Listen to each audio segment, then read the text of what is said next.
पाप का घड़ा जब भर जाता है तो फूट ही जाता है। यह कहावत हमें यह सिखाती है कि अत्याचार, अन्याय और बुरे कर्मों की एक सीमा होती है। जब कोई व्यक्ति या समाज पाप की पराकाष्ठा पर पहुंच जाता है तो उसे अपने बुरे कर्मों का दंड अवश्य मिलता है।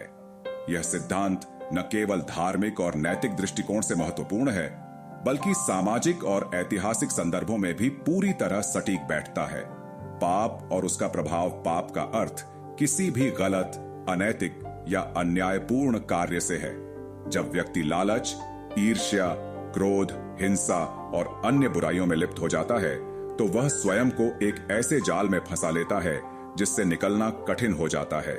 यदि समय रहते वह अपनी गलतियों को सुधार ले तो संभव है कि वह विनाश से बच जाए, लेकिन यदि वह अपने पापों को बढ़ाता जाता है तो एक न एक दिन उसका घड़ा भर ही जाता है और परिणाम स्वरूप उसे अपने कर्मों का दंड भुगतना पड़ता है।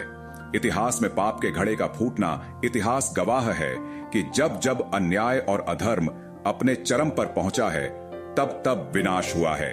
महाभारत और रामायण जैसे महाकाव्य इसका सबसे बड़ा उदाहरण है। एक, रावण का विनाश।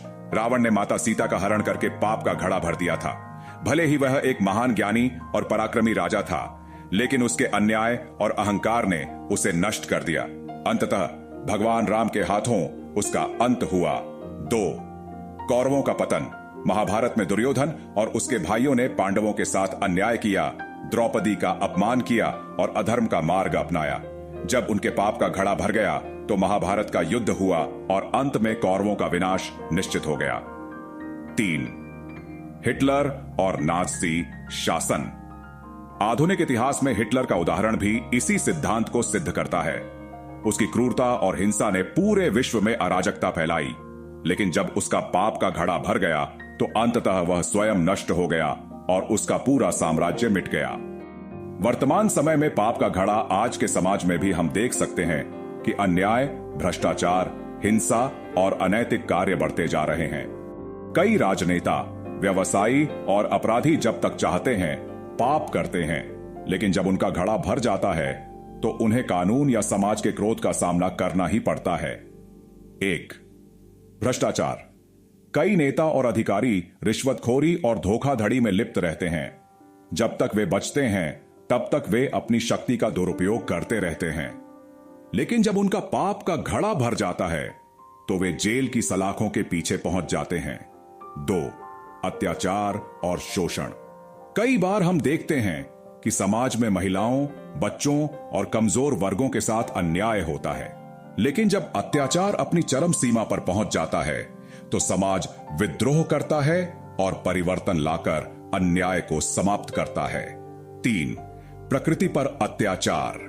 मनुष्य अपने लालच के कारण जंगलों की कटाई, नदियों का दोहन और प्रदूषण बढ़ा रहा है, लेकिन जब प्रकृति सहन नहीं कर पाती तो भूकंप, बाढ़, सूखा और महामारी जैसी आपदाएं मानवता को उसका दंड देती है।